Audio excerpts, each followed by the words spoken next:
Calling member Fulk Maitland. Thank you, Mr Temporary Speaker.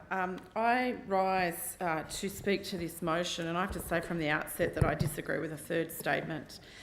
A couple of weeks ago, I marked National Domestic Violence Remembrance Day in a matter of public importance to recognise and mourn the scores of women, children and men in our community who have suffered and whose lives have been marred or cut short by domestic violence. National Domestic Violence Remembrance Day falls on the first Wednesday of month, which in Queensland is known as Domestic and Family Violence Prevention Month, but not formally acknowledged by the New South Wales Government other than through the Mid-North Coast Health Services. For the member to get up here and talk about this government funding more women's refuges has made me angrier than I ever thought possible to be in this place listening to a member.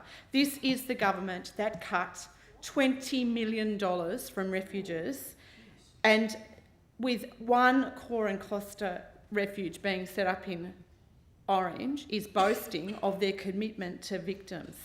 And that is just such a disgrace, Mr Temporary Speaker, that there are really just no justifications that they can put forward to that. We have had, in the last few months, 3 reports from the Bureau of Crime Statistics around this government's approach to domestic violence.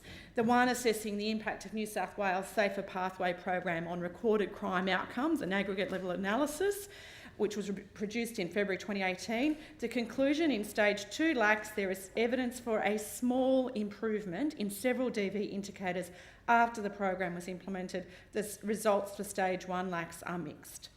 The next report from Boxer from March 2018 is the evaluation of the EQUIPS domestic violence abuse program, and that is about a perpetrator program which was to behaviour change. Conclusion: there is no evidence of a treatment effect for those who start DV EQUIPS within 12 months of referral when compared with those offenders who were referred but did not start. Third report from Boxer, released in April 2018, the Domestic Violence Safety Assessment Tool, DVSAT, and Intimate Partner Repeat Victimisation. Conclusion: the study highlights the importance of empirical validation when developing a risk assessment tool and provides evidence in support of further evaluation and review of the DVSAT. And this is because, Mr Temporary Speaker, the classification of at serious threat was a better indicator of repeat victimisation than responding yes to 12 or more items. However, predictive accuracy was still poor. And in that particular assessment tool, being unemployed or having a partner who is unemployed is just as much of a risk of serious domestic violence threat as having strangulation or choking, which are clearly 2 completely different ends of the threat spectrum. Ridiculous.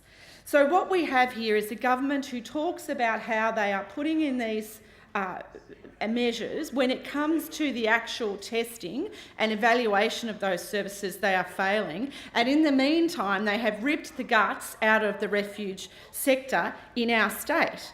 And it is a mark of how far we have to go as a state in handling domestic violence that we're now only seeing governments beginning to dedicate resources to collect and analyse data in this issue. It is just failing. Refuges around this state under this government, many were forced to close. Others were sacked by agencies in what can only be seen as abusive processes designed to cut out the women's refuge movement. And that is an absolute disgrace. And for the member to stand up here and talk about Safer Pathway when the backbone of that program has been the Women's Domestic Violence Court Advocacy Service, which received a 20% increase in funding 6 months after they were given carriage of that program, and they have experienced a 100% increase in their workload. And today, Mr Temporary Speaker, they are sitting there in limbo, hoping to goodness that this government might deign to renew their contracts. So this is the backbone of the Safer Pathway program. Now, this is a government that has no strategy for domestic violence. They've got an 8-page infographic. It is absolutely a shame. I acknowledge the interjection of the member for Newcastle.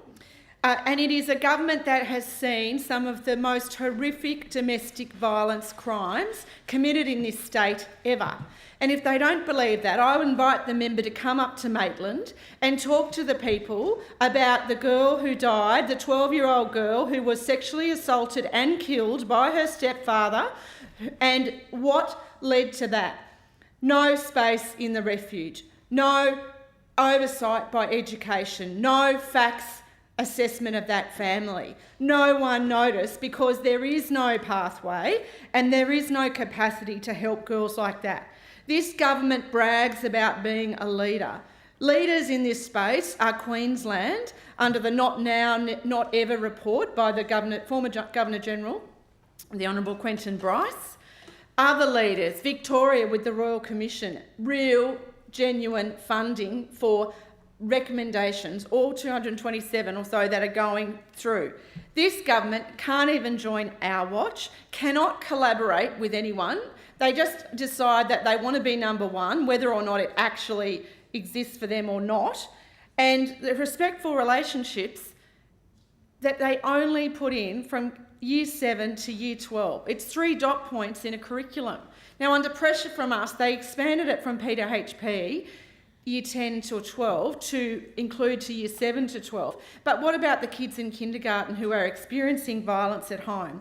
We've had the Attorney-General and the Minister for Prevention of DV and Sexual Assault putting this consent issue to the Law Reform Commission with no sexual assault strategy, no respectful relationships training for young children, so that we could take the opportunity to teach young people at an early age all about consent, all about respectful relationships, all about not being violent, well before they end up in the court system and have to rely on the government's pathetic programs that don't work. In terms